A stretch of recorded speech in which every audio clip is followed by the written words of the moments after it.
ஊடக வரலாற்றில் முதன்முறையாக ஐபிசி பக்தி விருதுகள் 2024 பிரம்மாண்ட பக்தி திருவிழா. அனுமதி இலவசம். வந்தாச்சு தி சென்னை சில்க்ஸின் mega combo sale, summer chill out sale.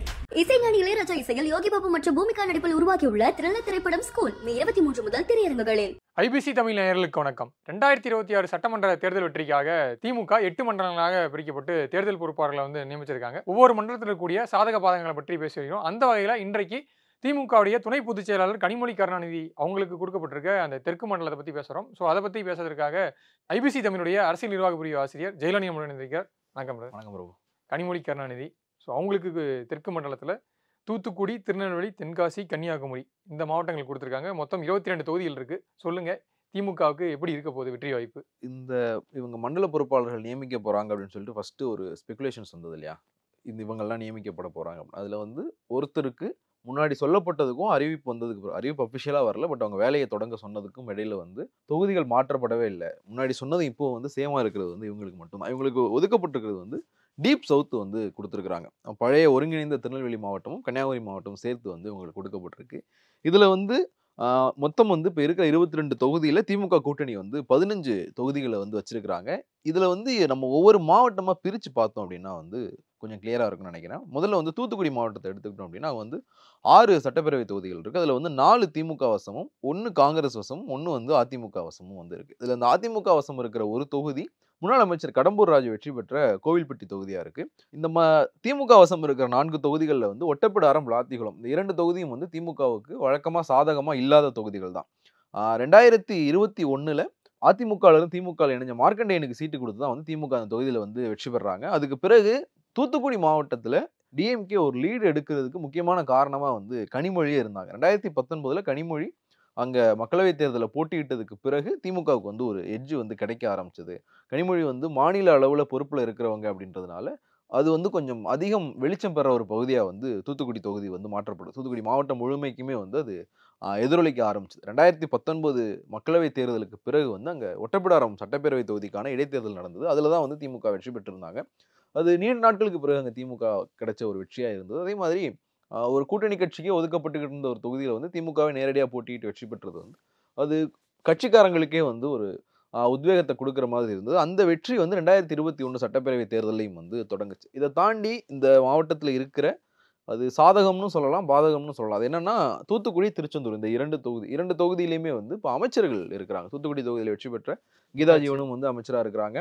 Tiruchendur தொகுதியில் வெற்றி பெற்ற அனிதா ராதாகிருஷ்ணனும் அமைச்சராக இருக்கிறார். தூத்துக்குடி மாவட்டத்தை கட்சி அமைப்பில் 2 மாவட்டங்களாக திமுக பிரிச்சிருக்கு. ஒரு மாவட்டத்துக்கு கீதா ஜீவன் மாவட்ட செயலராக இருக்கிறாங்க. இன்னொரு மாவட்டத்துக்கு அனிதா ராதாகிருஷ்ணன் மாவட்ட செயலாளராக இருக்கிறார். ஆனாலும் அந்த மாவட்டத்துக்குள்ளே அவங்களுக்கான கோஷ்டி பூசல் தொடர்ந்துக்கிட்டே தான் இருக்குது. இது போக தூத்துக்குடியினுடைய மேயராக அமைச்சர் கீதா ஜீவனுடைய சகோதரர் தான் இருக்கிறார். அவர் ஒரு தனி கோஷ்டியாக தான் இருக்கார். இந்த அமைச்சர்கள் 2 கோஷ்டி தாண்டி அவர் ஒரு தனி கோஷ்டியாக இருக்கார். திமுகவில் ஒரு 10 வருஷத்துக்கு பிறகு ஆட்சிக்கு வந்ததில் இவங்களுக்கு நடந்த மிகப்பெரிய மைனஸ் என்ன அப்படின்னா, எல்லா மாவட்டங்கள்லையுமே கோஷ்டி பூசல் ரொம்ப அதிகமாக இருக்குது.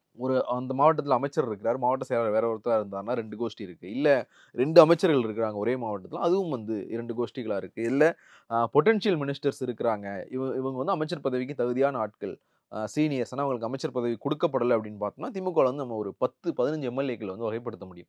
இவங்கெல்லாம் ஒரு கோஷ்டியாக செயல்படுறது அப்படின்னு சொல்லிட்டு எல்லா மாவட்டங்கள்லையுமே திமுகவில் கோஷ்டி பூசல் ரொம்ப அதிகமாக. நீங்கள் சொல்கிற மாதிரி அமைச்சர்களுக்குள்ள கோஷ்டி, இல்லைன்னா மாவட்ட செயலாளர் அமைச்சர் கோஷ்டி, இல்லைன்னா சீனியர் எம்எல்ஏக்களிட இவர் ஒரு பொட்டன்ஷியல் மினிஸ்டர் அப்படின்னு சொல்லிட்டு ஒரு ஆள் நம்ம சொல்லி லிஸ்ட் எடுத்தோம் அப்படின்னா திமுகவினுடைய 130க்கும் மேற்பட்ட எம்எல்ஏக்களில் இப்போ அமைச்சர்களாக இருக்கிறவங்களை தவிர்த்து ஒரு 10-15 பேர் வரைக்கும் சொல்ல முடியும். இவங்கெல்லாம் அமைச்சர்கள் ஆக்கப்பட்டிருக்க வேண்டியவங்க. ஆனால் அமைச்சரவையில் எத்தனை பேர் தான் இடம்பெற வைக்கணும் அப்படிங்கிற ஒரு விதிமுறை நமக்கு இருக்குது. இந்த மாவட்டத்துக்கான அமைச்சராக வேற ஒரு சீனியருக்கு கொடுத்துருப்பாங்க அப்படின்ற அடிப்படையில் நிறைய பேர் இருக்கிறாங்க. ஸோ இதெல்லாம் ஒவ்வொரு கோஷ்டியாக அங்கங்கே இருந்துக்கிட்டே தான் இருக்குது. இங்கேயும் அந்த பிரச்சனை இருக்க தான் செய்யுது தூத்துக்குடி மாவட்டத்தில். ஆனால் இது அவங்களுடைய வெற்றியை பாதிக்கிற அளவுக்கு இருக்குமா அப்படிங்கிறது ஒரு முக்கியமான கேள்வி. இப்போது தூத்துக்குடியில் கீதா ஜீவனுக்கு தான் சீட்டு கொடுக்க போகிறாங்க, திருச்செந்தூரில் அனிதா ராதாகிருஷ்ணனுக்கு தான் சீட்டு கொடுக்க போகிறாங்க. அப்படிங்கும்போது இது அவங்களுடைய வெற்றியை பாதிக்கிறதுக்கான விஷயங்கள் அவங்களே பண்ண மாட்டாங்கன்றதுனால இந்த சிக்கல் வராமல் இருக்கலாம். விளாத்திகுளம் தொகுதி 2021 இருந்த மாதிரியே இப்பவும் சாதகமாக இருக்குமா அப்படிங்கிறது ஒரு முக்கியமான கேள்வி. அதை தவிர்த்து இங்கே திமுகவுக்கு பெரிய பிரச்சனை இல்லை. கோவில்பட்டியை பொறுத்த வரைக்கும் அங்கே கம்யூனிஸ்டுகளுக்கு வாக்கு இருக்குது, மதிமுகவுக்கு வாக்குகள் கொஞ்சம் கணிசமான வாக்கு வங்கி இருக்குது. 2021 கடம்பூர் ராஜு அங்கே வெற்றி பெற்றதுக்கான காரணம் டிடிவி தினகரனுடைய போட்டி வந்து ஒரு முக்கியமான விஷயமா இருந்தாங்க. அங்கே வந்து கம்யூனிஸ்ட் கட்சிக்கு தான் கடந்த முறை வந்து அவங்க சீட்டு கொடுத்துருந்தாங்க. ஓட்டு பிரியும், கடம்பூர் ராஜுவுக்கு ஓட்டு பிரியும், டிடிவி தினகரன் வந்து அதிமுகவினுடைய வாக்குகளை பெருமளவில் பிரிப்பார். இதனால வந்து கம்யூனிஸ்ட் வேட்பாளர் வெற்றி பெற்றுடுவார். மதிமுகவுக்கு இருக்கிற வாக்குகள் திமுகவினுடைய அந்த அடிப்படை வாக்குகளை திமுக கூட்டணியினுடைய அடிப்படை வாக்குகளை வாங்கினாலே போதும், அவங்க வெற்றி பெற்றுருவாங்க அப்படிங்கிற மாதிரியான விஷயங்கள் தான் பேசப்பட்டது. ஆனால் அங்கே முன்னாள் அமைச்சர் கடம்பூர் ராஜு தான் வெற்றி பெற்றார். இத்தனைக்கும் 2016 1000க்கும் குறைவான வாக்குகள் வித்தியாசத்தில் தான் வந்து ஒரு வெற்றியை பதிவு செஞ்சிருந்தார். ஆனால் 2021 பார்க்கும்போது ஒரு நல்ல மார்ஜின்லேயே வந்து கம்ஃபர்ட் மார்ஜினில் வந்து தொகுதியை கைப்பற்றியிருந்தார். ஸோ ஒரு முன்னாள் அமைச்சரை தோற்கடிக்க வேண்டிய இல்லை அவருக்கான வியூகங்களை தனியாக வகுக்க வேண்டிய ஒரு தேவையும் வந்து இங்கே வந்து தூத்துக்குடி மாவட்டத்தில் இருக்குது. அடுத்து வந்து நம்ம திருநெல்வேலி மாவட்டத்தை எடுத்தோம் அப்படின்னா அங்கே இருக்கிற 5 தொகுதிகளில் வந்து திமுக 2 தொகுதிகள்லையும் காங்கிரஸ் வந்து ஒரு தொகுதியிலையும் வந்து இப்போது சிட்டிங் எம்எல்ஏக்களாக இருக்கிறாங்க. அதிமுக வந்து ஒரு தொகுதி அம்பாசமுத்திரம் தொகுதியில் வந்து இசக்கி சுப்பையா எம்எல்ஏவாக இருக்கிறார். பாஜகவை பொறுத்த வரைக்கும் திருநெல்வேலியில் நயினார் நாகேந்திரன் எம்எல்ஏவாக இருக்கிறார். தமிழ்நாட்டில் ஒரு மாவட்டத்தில் திமுகவில் கோஷ்டி பூசல் ரொம்ப அதிகமாக இருக்குது அப்படின்றத வந்து நம்ம லிஸ்ட் பண்ணோம் அப்படின்னா திருநெல்வேலியை முதல் இடத்துல லிஸ்ட் பண்ணுறதுக்கான எல்லா சாத்தியக்கூறுகளையும் வந்து இந்த கடந்த ஒரு 4 வருஷத்தில் அங்கே இருக்கிற கட்சிக்காரங்க வந்து பண்ணி வச்சிருக்கிறாங்க. அங்கே மேயருக்கும் எம்எல்ஏவுக்கும் நடந்த பிரச்சனை, திருநெல்வேலி மேயருக்கும் எம்எல்ஏக்கும் நடந்த பிரச்சனை, திமுகவினுடைய முதன்மை செயலாளர் கேஎன் நேரு போயே வந்து பஞ்சாயத்து பண்ணி தீர்க்க முடியாத அளவுக்கான பிரச்சனையாக போச்சு. மாவட்ட செயலாளராக வந்து பாளையங்கோட்டை தொகுதி எம்எல்ஏ அப்துல் வஹாப் இருந்தார். அப்புறம் வந்து அவரை மாற்றி முன்னாள் எம்எல்ஏ மைதீன் கானை கொண்டு வந்தாங்க. இப்போ மைதீன் கான் திருப்பி வந்து அப்துல் வஹாப்டே வந்து அந்த பொறுப்பு கொடுத்துருக்காங்க அப்படின்னு சொல்லிட்டு ஒரு 4 வருஷமாக வந்து ஒரு ரோலர் கோஸ்டரில் தான் திருநெல்வேலி மாவட்ட திமுக வந்து பயணிச்சுக்கிட்டு இருக்கு. இது வந்து மாநகர பகுதிகளுக்குள்ளது. மாநகர பகுதிகளுக்குள்ள திருநெல்வேலி பாளையங்கோட்டை இந்த 2 தொகுதிகளை உள்ளடக்குனதுக்குள்ள நடக்கிற கோஷ்டி பூசல். இதை தாண்டி நீங்கள் அவுட் ஆஃப் திருநெல்வேலி டவுனை விட்டு வெளில வந்தீங்கன்னா அது இன்னும் வந்து மோசமாகவே இருக்குது. சபாநாயகர் அப்பாவு வந்து அவருடைய மகனை வந்து அரசியலுக்கு கொண்டு வரணும் அப்படின்றதுக்காக எடுக்கிற முயற்சிகள், அதுக்கு வந்து எதிர்த்தரப்புகள் போடுற வந்து முட்டுக்கட்டை. இதில் வந்து அம்பாசமுத்திரம் தொகுதியில் இசக்கி சுப்பையாட்ட தோத்துருந்தது யாருன்னு பார்த்தோம்னா முன்னாள் சபாநாயகர் ஆவுடையப்பன் தான் வந்து வெற்றி வாய்ப்பு இழந்திருந்தார். ஸோ அவரும் வந்து அங்கே ஒரு மாவட்ட செயலாளராக இருக்கிறார், அப்பாவு வந்து சபாநாயகராக இருக்கிறார். இது வந்து நான் திருநெல்வேலி டவுனுக்கு வெளியே சொல்கிறேன். இது ஒரு ரிஃப்ட் போய்கிட்டே இருக்கு. அப்போ சீனியர்களுக்குள்ளேயே வந்து ஒரு ரிஃப்ட் போய்கிட்டு இருக்கு. நீங்கள் அடுத்த ஜென்ரேஷன் அப்படின்றத தாண்டி இப்போ ஒரு நல்ல விஷயம் வந்து திமுக பண்ணது 2024 மக்களவைத் தேர்தலில் திருநெல்வேலி தொகுதியில் வந்து திமுக நேரடியாக போட்டியிடாமல் அது காங்கிரஸுக்கு கொடுத்தது. ஒருவேளை திமுகவே போட்டி இருந்ததுன்னா இப்போ எம்பி கோஷ்டி ஒன்று தனியாக இருந்திருக்கும். ஏற்கனவே மேயர் கோஷ்டி, மாவட்ட செயலாளர் கோஷ்டி, எம்எல்ஏ கோஷ்டி, சபாநாயகர் கோஷ்டி, முன்னாள் சபாநாயகர் கோஷ்டி, இத்தனை கோஷ்டி இருக்கும்போது ஒரு எம்பி கோஷ்டி வந்து புதுசாக வந்திருக்கும். ஏற்கனவே வந்து முன்னாள் எம்பி ஞானதிரவியம் மேலே பிரச்சனை இருந்ததுனால தான் வந்து அவருக்கு இந்த முறை சீட் கொடுக்கப்படல. அவர் எம்பியாக இருந்தப்போ அந்த கோஷ்டி ஒன்று தனியாக செயல்பட்டுக்கிட்டு தான் இருந்தாங்க. ஸோ இதெல்லாம் வந்து உங்களுக்கு பெரிய பிரச்சனையாக இருக்கும். கடந்த முறையே வந்து அம்பாசமுத்திரம் தொகுதியில் கொஞ்சம் கான்சென்ட்ரேட் பண்ணியிருந்தால் வெற்றி பெற்று இருக்கலாம் அப்படிங்கிற ஒரு விஷயம் வந்து பேசப்பட்டது. திருநெல்வேலி மாவட்டத்தில் இந்த 5 தொகுதிகளுக்குள்ள திமுகவுக்கு இருக்கிற இன்னொரு பெரிய சவாலாக வந்து நயினார் நாகேந்திரன் இருப்பார். நயினார் நாகேந்திரனை பொறுத்த வரைக்கும் நீங்கள் 2024 மக்களவைத் தேர்தல் முடிவுகளை எடுத்து பார்த்தாலே தெரியும். அதிமுகவினுடைய வாக்குகளை வந்து ஒரு பெரிய அளவில் வாங்கியிருந்தார். அதிமுகவும் பாஜகவும் தனித்தனியாக போட்டிட்டு இருந்தாங்க. அதிமுகவுடைய வாக்குகளை வந்து பெரிய அளவில் வாங்கியிருந்தார். இதை தாண்டி திருநெல்வேலி மாவட்டத்தை பற்றி நம்ம பேசும்போது அங்கே கவனிக்க வேண்டிய இன்னொரு முக்கியமான விஷயம், தமிழ்நாட்டில் வந்து தென் மாவட்டங்கள்னு பேசும்போது மதுரை, சிவகங்கை, ராமநாதபுரம், தேனி இந்த பகுதிகளில் வந்து ஜாதியை பற்றி பேசுகிறத விட திருநெல்வேலி மாவட்டத்தில் வந்து கொஞ்சம் கம்மியாக தான் பேசுவாங்க. ஆனால் இந்த பகுதிகளை விட டவுன் சவுத்துக்கு மேலே இருக்கிற தென் மாவட்டங்களை விட அதிகமான ஜாதிய இருக்கும் வந்து திருநெல்வேலி மாவட்டத்தில் உண்டு. பழைய ஒருங்கிணைந்த திருநெல்வேலி மாவட்டத்தினுடைய ஜாதிய இருக்கும் வந்து ரொம்ப அதிகம். நமக்கு நிறைய நியூஸே இருக்குது. சின்னதுரை மேலே நடந்த தாக்குதலில் இருந்து நிறைய விஷயங்கள் வந்து இந்த பழைய ஒருங்கிணைந்த திருநெல்வேலி மாவட்டத்தில் நடந்திருக்கு. அந்த ஜாதிய இறுக்கம் வந்து பெரிய அளவில் வந்து ஒரு ரோலை வந்து இங்கே ப்ளே பண்ணும். நயினார் நாகேந்திரனுக்கு வந்து கட்சி கடந்து பல கட்சிகளில் வந்து அவருக்கு ஆதரவு இருந்துக்கிட்டே இருக்குது. நயினார் நாகேந்திரன் வந்து அந்த ஏரியாவில் இல்லை அவருக்கு வேண்டப்பட்டவங்க வந்து பண்ணையார் அப்படின்னு கூப்பிடுவாங்க.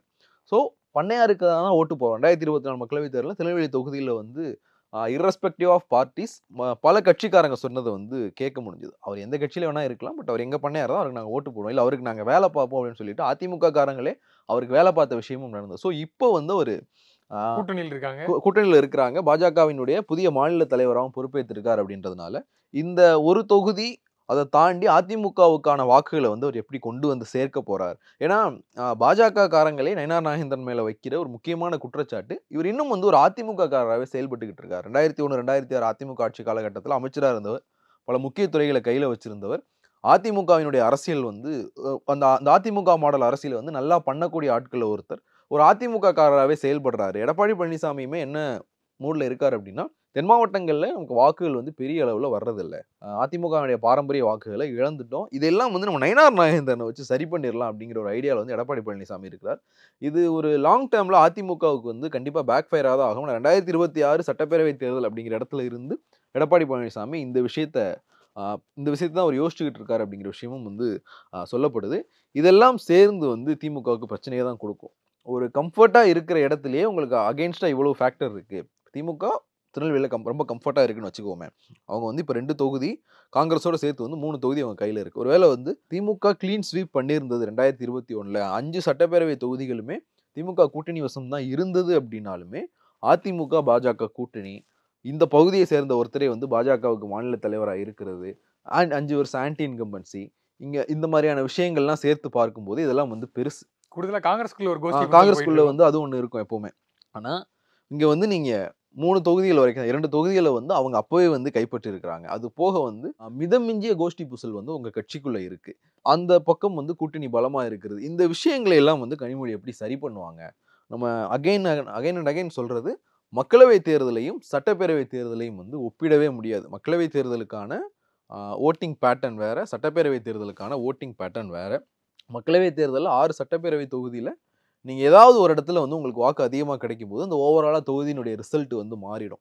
ஒரே ஒரு தொகுதியினுடைய வாக்குகள் வந்து ஒரு மக்களவை தொகுதியினுடைய முடிவை வந்து தீர்மானிச்சிருக்கு. 2009 மக்களவை தேர்தலில் திருச்சியில் வந்து கவுண்டிங் போய்கிட்டு இருந்தப்போ காங்கிரஸ் வேட்பாளர் சார்பாலா தொண்டைமான் தான் லீடிங்கில் இருக்கிறாங்க. ஸ்ரீரங்கம்ன்ற ஒரே ஒரு தொகுதியினுடைய ரிசல்ட் ஒட்டுமொத்த திருச்சி மக்களவை தொகுதி ரிசல்ட்டையுமே வந்து மாற்றுச்சு. ஸ்ரீரங்கத்தில் மட்டும்தான் அதிமுக வேட்பாளர் காங்கிரஸ் வேட்பாளரோட அதிக வாக்குகள் வாங்கியிருந்தார். ஒரு 2000 ஓட்டு வித்தியாசத்தில் வந்து அதிமுக வேட்பாளர் குமார் தான் வந்து அங்கே வெற்றி பெற்றிருந்தார். ஆனால் நீங்கள் இதை சட்டப்பேரவை தேர்தலுக்கு வந்து பொருத்த முடியாது.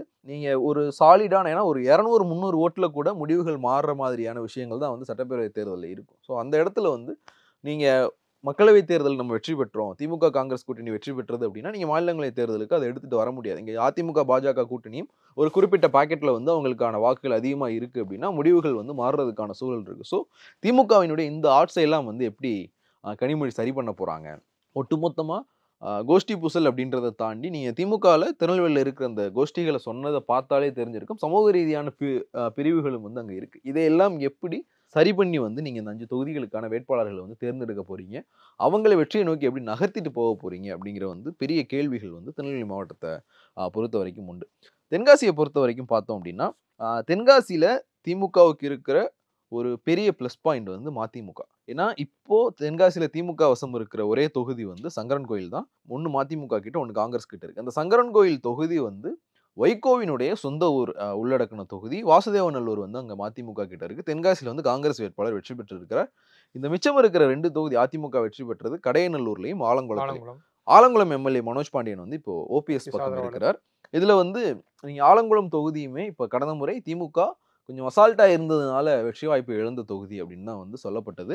ஹரிநாடார் பிரித்த வாக்குகள் வந்து முன்னாள் அமைச்சர் பூங்கோதை ஆழ்வார்னாவுக்கு வந்து பிரச்சனையாக மாறிச்சு. அவங்களால வந்து வெற்றி வாய்ப்பு பெற முடியாத ஒரு சூழல் உண்டாகுச்சு. இப்போது ஆலங்குளம் தொகுதி அவங்க வந்து இப்போது கான்சன்ட்ரேட் பண்ண ஆரம்பித்தாங்க. இப்போது கனிமொழி பூங்கோதை ஆழ்வார்னா அவங்கெல்லாம் வந்து கனிமொழிக்கு நெருக்கமான ஒருத்தராக வந்து தான் பூங்கோதை ஆழ்வார்னா அறிய போகிறார். அப்படிங்கும்போது ஆலங்குளம் தொகுதிக்கு வந்து அவங்க எவ்வளோ கான்சன்ட்ரேட் பண்ண போகிறாங்க அப்படிங்கிற விஷயம் இருக்குது. இதை தாண்டி சங்கரன் கோயில் தொகுதி 1989க்கு பிறகு 2021 தான் திமுக வெற்றி பெற்றிருந்தது.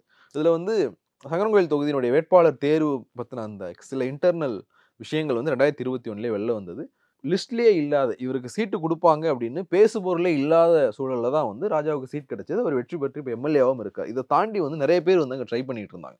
ஆனால் அவங்க யாருக்குமே வாய்ப்பு கொடுக்கப்படாமல் இவருக்கு வாய்ப்பு கொடுக்கப்பட்டது. கடுமையான எதிர்ப்பும் இருந்தது. இவர் வந்து கட்சியில் பெருசாக நோன் ஃபேஸ் கிடையாது அப்படிங்கிற மாதிரியான விஷயங்கள்லாம் சொல்லப்பட்டது. ஆனால் தென்காசியை பொறுத்த வரைக்கும் திமுக அவங்க கொஞ்சம் ரீகெயின் பண்ண தொடங்கியிருக்காங்க. ஏன்னா 2019 மக்களவை தேர்தல்லாம் முதல் முறையாக தென்காசியில் வந்து எம்பியாக வந்து திமுகவை சேர்ந்த ஒருத்தர் வெற்றி பெறார். நீங்கள் 1952 தமிழ்நாட்டினுடைய வரலாறு எடுத்து பார்த்தீங்க அப்படின்னா 1991, 2019, 2024 இந்த 3 தேர்தல்களில் தான் திமுக தென்காசியில் நேரடியாக போட்டியிடவே செஞ்சிருக்கு. 91 வந்து இன்னைக்கு வாசுதேவநல்லூர் எம்எல்ஏவாக இருக்கிற சதன் திருமலைக்குமார் தான் அன்னைக்கு திமுக சார்பாக போட்டிட்டார். வெற்றி வாய்ப்பை இழந்துட்டார்.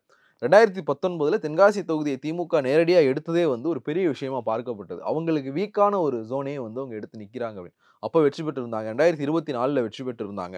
ஸோ இதை இந்த மொமெண்டம் வந்து அவங்க கண்டினியூ பண்ணுவாங்களா அப்படின்றதான் வந்து தென்காசியினுடைய ஒரு முக்கியமான கேள்வியாக இருக்குது.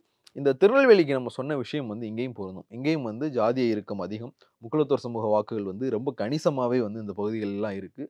ஸோ இந்த வாக்குகள் வந்து எப்படி தீர்மானிக்க போகுது, இந்த வாக்குகள் வந்து யார் பக்கம் போக போகுது அப்படின்றது ஒரு முக்கியமான ஒரு விஷயம். அடுத்து கன்னியாகுமரியை பொறுத்த வரைக்கும் கன்னியாகுமரிக்கு வந்து ஒரு விஷயம் உண்டு. கன்னியாகுமரியில் மக்களவைத் தேர்தலை பற்றி பேசும்போது சொல்லுவாங்க, அஸ்லாங்கஸ் எப்போ வரைக்கும் திமுக காங்கிரஸ் கூட்டணி கண்டினியூ ஆகுதோ அப்போ அது வரைக்கும் வந்து அங்கே அவங்க தான் வெற்றி பெற போகிறாங்க. திமுக காங்கிரஸ் கூட்டணி தான் கன்னியாகுமரி தொகுதியில் வெற்றி பெற போகுது. ஒருவேளை திமுக காங்கிரஸ் கூட்டணி ஒரு நாள் உடையுது அப்படின்னா அப்போ வந்து அந்த தொகுதியினுடைய முடிவுகள் மாறலாம். ஏன்னா கன்னியாகுமரி வந்து தமிழ்நாட்டினுடைய அரசியலுக்கு கொஞ்சம் அந்நியப்பட்டு இருக்கிற ஒரு மாவட்ட அரசியல் வந்து கன்னியாகுமரி மாவட்ட அரசியல்.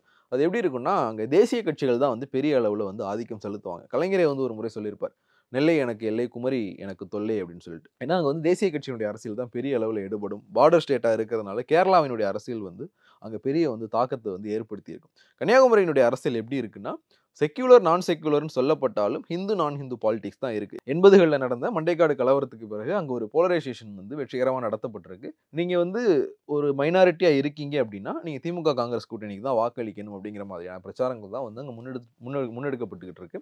2016 திமுக எதிர்கட்சியாகி அதிமுக வந்து ஆட்சி அமைச்சப்போ கூட கன்னியாகுமரியில் வந்து அவங்க ஒரு தொகுதியில் கூட வெற்றி பெற முடியாத ஒரு சூழல் தான் இருந்தது. ஆனால் 2021 அதிமுக பாஜக கூட்டணி அமைக்கப்பட்டப்போ பாஜக ஒரு தொகுதியிலையும் அதிமுக ஒரு தொகுதியிலையும் வந்து வெற்றி பெற்றாங்க. அதிமுக வந்து கன்னியாகுமரியிலையும் பாஜக வந்து நாகர்கோயிலையும் வந்து காந்தி வந்து வெற்றி பெற்றிருந்தார். ஸோ இது வந்து திருப்பி அந்த கூட்டணி ஃபேக்டர் ஒர்க் அவுட் ஆகிற இதுதான். இங்கே சமீபத்தில் மனோ தங்கராஜுக்கு அமைச்சர் பதவி மறுபடியும் கொடுக்கப்பட்டிருக்கு. ஏன் அப்படின்னா, நீங்கள் ஒருவேளை வந்து மனோ தங்கராஜுக்கு அமைச்சர் பதவி கொடுக்கலன்னா திருநெல்வேலி, தென்காசி, கன்னியாகுமரி அப்படின்னு ஒரு 16 தொகுதிகளுக்கு, சபாநாயகர் அப்பாவை தவிர்த்துட்டு பார்த்தீங்கன்னா 16 தொகுதிகளுக்கு வந்து அமைச்சரே இல்லை அப்படிங்கிற மாதிரியான ஒரு இடம் தான் இருந்தது. சிறுபான்மையினுடைய வாக்குகள் தான் வந்து கன்னியாகுமரி மாவட்டத்தில் முக்கியமான ஒரு ஃபேக்டராக இருக்க போகுது. நீங்கள் நாடார் சமூகத்தினுடைய வாக்குகள் பெரிய அளவில் வந்து பாஜக பக்கம் போயிருக்கு. கடந்த காலங்களில் கடந்த 10 வருஷ அரசியல் எடுத்து பார்த்தோம் அப்படின்னா நாடார் சமூக மக்களினுடைய வாக்குகள் பாஜக பக்கம் போயிருக்கு. ஸோ இந்த விஷயங்களை எல்லாம் நேர் பண்ணணும், இந்த மைனஸை எல்லாம் வந்து ப்ளஸ் ஆக்கணும் அப்படின்னா அதுக்கு தான் வந்து அவங்க மனோ தங்கராஜுக்கு வந்து சீட்டு அமைச்சர் பதவி வந்து மறுபடியும் கொடுக்கப்பட்டிருந்தது. இது எவ்வளவு இம்பாக்டை ஏற்படுத்தும்? ஏன்னா மனோ தங்கராஜினுடைய அமைச்சர் பதவி பறிக்கப்பட்டப்பவே விஜயினுடைய ஃபேக்டரையும் வந்து சொல்லி பேசினாங்க. இப்போது விஜய் மாதிரியான ஒரு ஆள், ஒரு மைனாரிட்டி, அவரே வந்து ஒரு அரசியல் கட்சி தொடங்கி இருக்கிறார், மாநிலம் முழுக்க அறியப்பட்ட ஒரு நபராக இருக்கும்போது அவர் அரசியல் கட்சி தொடங்கி இருக்கிற ஒரு சூழலில் ஒரு சிறுபான்மையினர் சமூகத்தை சேர்ந்த அமைச்சரை அமைச்சரவையிலிருந்து வெளியில் எடுக்கிறது அப்படிங்கிறதே திமுகவுக்கு வந்து பெரிய பின்னடைவை ஏற்படுத்தும் அப்படின்னு மனோ தங்கராஜ் அமைச்சரவையிலிருந்து விலக்கப்பட்டப்பவே இந்த விஷயங்கள் எல்லாம் பேசப்பட்டது. இந்த அமைச்சரவை மாற்றத்தில் நிறைய பேருடைய பேர் வந்து அடிபட்டது. நிறைய அமைச்சர்கள் வந்து மாற்றப்படலாம், நிறைய பேர் வந்து புதுசாக உள்ளே வருவாங்க அப்படின்னு. ஆனால் எந்த விதமான ரிஸ்கையும் எடுக்காமல் இப்போ வெளியில் போனவங்களுக்கு வந்து நீங்கள் பதிலீடு கூட பண்ணல. இப்போ செந்தில் பாலாஜி வெளில போயிருக்காருன்னா செந்தில் பாலாஜி சமூகத்தை சேர்ந்த ஒருத்தர், செந்தில் பாலாஜி ரெக்கமெண்ட் பண்ணுற ஒருத்தர் வந்து அமைச்சரவைக்குள்ளே வருவார் அப்படின்னு பேசப்பட்டது. ஆனால் அந்த மாதிரியான எந்த ரிஸ்க்குள்ளேயுமே போகாமல் ஏற்கனவே அமைச்சரவையிலிருந்து வெளியே எடுக்கப்பட்ட மனோ தங்கராஜை மட்டும் வந்து மீண்டும் அமைச்சரவையில் ஆட் பண்ணி வந்து அந்த அமைச்சரவை மாற்றம் முடிக்கப்பட்டிருந்தது. ஸோ இதெல்லாம் வந்து எவ்வளோ இம்பாக்டை ஏற்படுத்தும் அப்படிங்கிறதான். நீங்கள் இந்த மண்டலத்தில் இருக்கிற 22ல் 15 எப்படி தக்க வைக்கிறது அப்படின்றது வந்து திமுக யோசிச்சாலே போதும். ஒரு ஆன்டி இன்கம்பென்ட் ஒரு 5 வருஷம் ஆட்சிக்கு பிறகு ஆட்சிக்கு எதிரான மனநிலை இருக்கும். இந்த ஆட்சிக்கு எதிரான மனநிலையோட நீங்கள் தேர்தலுக்கு போறீங்க அப்படின்னா கடந்த முறை வெற்றி பெற்ற தொகுதிகளை அப்படியே என்ஷூர் பண்ணுறது தான் ஒரு ஆளும் கட்சியினுடைய ஃபஸ்ட்டு நோக்கமாக வந்து இருக்க முடியும். இந்த 15 தொகுதிகளை வந்து நீங்கள் எப்படி வந்து அப்படியே என்ஷூர் பண்ண போகிறீங்க? இதில் நீங்கள் கடந்த முறை வந்து கொஞ்சம் அசால்ட்டாக இருந்ததுனால, இல்லை கொஞ்சம் கோஷ்டி பூசல்னால, போட்டி வேட்பாளர்கள்னால வெற்றி வாய்ப்பை இழந்த தொகுதிகளில் வந்து கான்சன்ட்ரேட் பண்ணுறது. உதாரணத்துக்கு வந்து ஆலங்குளம், அம்பாசமுத்திரம், இங்கே வந்து கன்னியாகுமரி, நாகர்கோவில், இந்த மாதிரியான தொகுதிகளில் வந்து கான்சன்ட்ரேட் பண்ணுறது. இந்த விஷயங்கள் வந்து எப்படி ஹேண்டில் பண்ண போகிறாங்க, இது எப்படி முன்னெடுத்துட்டு போக போகிறாங்க அப்படிங்கிறத பொறுத்து தான் இந்த 22 தொகுதிகளினுடைய முடிவு வந்து இருக்கும் பிரபு. கண்டிப்பாக இது வந்து கனிமொழி அவர்களுக்கு கொஞ்சம் சற்று சவாலானதாக இருக்கும். ஒரு பக்கம் என்டிஏ கூட்டணி, அதில் யார் வந்து போட்டியிடுறாங்க? ஏன்னா நயினார் நாகேந்திரன் சொன்னீங்க, தூத்துக்குடியில் தமிழிசை கலாம் இறக்கப்படுவாங்களா, இந்த மாதிரியான கேள்விகள்லாம் இருக்குது. ஸோ கண்டிப்பாக இது கனிமொழி முக்கியமான விஷயத்தை விட்டோம். நேற்று நம்ம இன்னைக்கு பேசிகிட்டு இருக்கோம். நேற்று வந்து திருநெல்வேலி மாவட்டத்தில் ஒரு திமுகவினுடைய கூட்டம் ஒன்று நடந்திருக்கு. துணை முதலமைச்சர் உதயநிதி ஸ்டாலின் கலந்துக்கிட்டு இருக்கார். அதில் பேசின ஒரு திமுக நிர்வாகி, உதயநிதி ஸ்டாலின் வந்து பாளையங்கோட்டை தொகுதியில் போட்டியிடணும் அப்படிங்கிற ஒரு கோரிக்கையை வந்து முன் வச்சிருக்கிறார். இதை ஒரு முக்கியமான விஷயமா வந்து நம்ம பார்க்கணும். ஏன்னா 2011 இன்னைக்கு முதலமைச்சராக இருக்கிற ஸ்டாலின் வந்து அன்னைக்கு தொகுதி மாறுறதுக்கான ஐடியாவில் இருந்தார். அவர் 2006 வந்து 1000 விளக்கு தொகுதியில் வெற்றி பெற்றிருந்தார். 2011 ஒரு தொகுதி மாறுவார் அப்படிங்கிற விஷயம் இருந்தப்போ அவருக்கு சாதகமான தொகுதியா இல்லை பாதுகாப்பான தொகுதியா? 2011 வந்து கலைஞர் நிறைய இடங்களுக்கு வந்து பிரச்சாரத்துக்கு போகலை. 2009 மக்களவைத் தேர்தலில் இருந்தே திமுக சார்பாக தமிழ்நாடு முழுக்க பிரச்சாரம் செய்கிற ஒரு நபராக வந்து ஸ்டாலின் தான் இருக்கிறார். ஸோ ஒரு தமிழ்நாடு முழுக்க கான்சென்ட்ரேட் பண்ண வேண்டி இருக்குன்றதுனால அவருக்கு சேஃபான தொகுதியாக இருக்கும் அப்படின்னு சொல்லி பார்க்கப்பட்டது வந்து பாளையங்கோட்டை தொகுதி. ஏன்னா அந்த தொகுதியினுடைய வாக்காளர்கள் வந்து சிறுபான்மையினர் வாக்குகள் அதிகம், அதற்கு அடுத்து வந்து அரசு ஊழியர்கள் வாக்கு அதிகம். இந்த ரெண்டு பாக்கெட்டுமே வந்து திமுகவுக்கு ரொம்ப சாதகமான பாக்கெட்ஸ். இது ரெண்டுமே வந்து திமுகவுக்கு வழக்கமாக விழுகிற வாக்குகள் அப்படின்றதுனால இந்த தொகுதியில் வந்து ஸ்டாலின் போட்டியிட்டா சேஃபாக இருக்கும் அப்படிங்கிற விஷயங்கள் பேசப்பட்டது. ஆனால் அது நடக்கல. அவர் வந்து கொளத்தூர் தொகுதியை தான் சென்னைக்குள்ளேயே தேர்ந்தெடுத்து போட்டியிட்டார். உதயநிதி வந்து இங்கே வந்து போட்டியிடணும் அப்படிங்கிற கோரிக்கை ஒரு திமுக நிர்வாகி வச்சிருக்கிறார். இது இயல்பா நடந்ததா இல்லை திட்டமிட்டு நடந்ததா அப்படிங்கிற ஒரு விஷயம் இருக்கு. ஏன்னா கனிமொழியினுடைய பொறுப்புல கொடுக்கப்பட்டிருக்கிற ஒரு மண்டலத்தில் உதயநிதி ஸ்டாலின் வந்து போட்டியிடணும் அப்படிங்கிற கோரிக்கை வந்து எந்த அளவுக்கு வந்து அரசியல் இல்லாம நடந்திருக்கு, ஒரு பின்னணி அரசியல் இல்லாம கோஷ்டி பூசல் நிறைந்த ஒரு மண்டலம் சொல்றீங்க. இதுல வந்து புதுசா ஒரு கோஷ்டி பூசலை உருவாக்குற மாதிரியான ஒரு கோரிக்கையா தான் இருக்கு. அதுல இன்னொரு நெகட்டிவ் பாயிண்ட் என்ன அப்படின்னா, ஏற்கனவே சேப்பாக்கம் தொகுதியில வந்து உதயநிதி ஸ்டாலினுக்கு வாய்ப்பு கொடுக்கப்பட்டதே அவருக்கு வந்து ஒரு கேக் வாக்கான தொகுதியை சூஸ் பண்ணியிருக்காங்க. நீங்க சேப்பாக்கத்தினுடைய அந்த வாக்காளர் இதை எடுத்து பார்த்தீங்கன்னா தெரியும், கிட்டத்தட்ட 60% வந்து சிறுபான்மையினுடைய வாக்குகள் இருக்கு. அதுக்கடுத்து வந்து வட இந்தியர்களுடைய வாக்குகள்லாம் வந்து அந்த பகுதியில் இருக்கு. இதுவே வந்து ஒரு கேக் வாக்கான தொகுதி உதயநிதிக்கு திமுக சார்பா யாருன்னாலும் உதயசூரியன்ல யாருன்னாலும் வெற்றி பெறக்கூடிய ஒரு தொகுதியா வந்து அந்த தொகுதி இருக்கு. நீங்க உதயநிதிக்கு ரொம்ப சேஃபான ஒரு தொகுதியா கொடுத்துருக்கீங்க. ஸ்டாலின் பட்ட அளவுக்கான அரசியல ஸ்டாலின் பட்ட அளவுக்கான கஷ்டங்களை கூட இவர் படுறது கிடையாது. ஏன்னா ஸ்டாலின் வந்து முதல் தேர்தலில் யார் எதிர்த்து போட்டிட்டார்னா கே கிருஷ்ணசாமி எதிர்த்து போட்டிட்டார். கே கிருஷ்ணசாமி திமுக ஏடிஎம்கே ஸ்பிளிட்டுக்கு முன்னாடி திமுக எம்பியா இருந்தவர். எம்ஜிஆருக்கு புரட்சி தலைவர் அப்படிங்கிற பட்டத்தை வந்து அவர் தான் கொடுக்குறார். திமுக இருந்த வரைக்கும் எம்ஜிஆருக்கான பட்டம்ன்றது வந்து புரட்சி நடிகர். சென்னை மறுநாள் நடந்த ஒரு பொதுக்கூட்டத்தில் கே கிருஷ்ணசாமி தான் பேசுறார். துரோகி கொடுத்த புரட்சி நடிகர்ன்ற பட்டம் இனிமே வேணாம், தலைவரை வந்து புரட்சி தலைவர்னு கூப்பிடும் அப்படின்னு. லீகலா வந்து ஸ்ட்ராங்கான ஆள், திராவிட சித்தாந்தத்தில் வந்து ரொம்ப ஸ்ட்ராங்கான ஒருத்தர், ஒரு மூத்த அரசியல் தலைவர். அவரை எதிர்த்து வந்து ஸ்டாலின் தன்னுடைய முதல் தேர்தலை வந்து சந்திக்கிறார், வெற்றி வாய்ப்பை இழக்கிறார். அதுக்கு பிறகு 91 இரண்டாவது முறை தன்னுடைய அரசியல் வாழ்க்கையில 2 தேர்தல்களில் வந்து ஸ்டாலின் தோல்வி அடைஞ்சிருக்கார். 84, 91 2 முறையுமே வந்து ஒரு கே கிருஷ்ணசாமி வந்து எதிர்த்து இருந்தார். அதே மாதிரி அதுக்கு அடுத்தடுத்த காலகட்டங்களையும் வலிமையான அதிமுக வேட்பாளர்களை கஷ்டமான தொகுதிகளில் தான் வந்து ஸ்டாலின் எதிர்த்து போட்டிட்டு இருக்காரு. ஆனால் உதயநிதிக்கு வந்து அப்படி ஒன்று இல்லை அப்படின்னு ஏற்கனவே சொல்லப்படுது. நீங்க அதே மாதிரி சவுத்துல இங்க சென்னையில எப்படி சேப்பாக்கம் திருவல்லிக்கேணியோ அதே மாதிரி சவுத்துல இருக்கிற தொகுதி தான் பாளையங்கோட்டை. ஸோ இங்க இருந்து வந்து அவர் அங்க போறாரு அப்படின்னா திருப்பியும் வந்து ஒரு சேஃப் ஜோனுக்குள்ளே விளையாடுறாரு அப்படிங்கிற ஒரு விமர்சனம் வர்றதுக்கான வாய்ப்புகள் நிறைய இருக்கு. இதை தாண்டி வந்து திருப்பி உதயநிதி கனிமொழி அப்படின்ற அந்த வெளியே தெரிந்தும் தெரியாமல் இருக்கிற அந்த ரிஃப்ட் வந்து பெரிய அளவில் வெடிக்கிறதுக்கான வாய்ப்பும் இருக்கு. இதை வந்து இயல்பான ஒன்றா எடுத்துக்க முடியல. ஏன்னா இப்போ எல்லா தொகுதியிலையுமே அவங்களுக்கு ஒரு ஆசை இருக்கும், கட்சி தலைமையில் இருக்கிறவங்க இங்கே வந்து போட்டிடணும் அப்படின்னு. 2021 ஒரு சுவாரஸ்யமான சம்பவம் ஒன்று நடந்தது.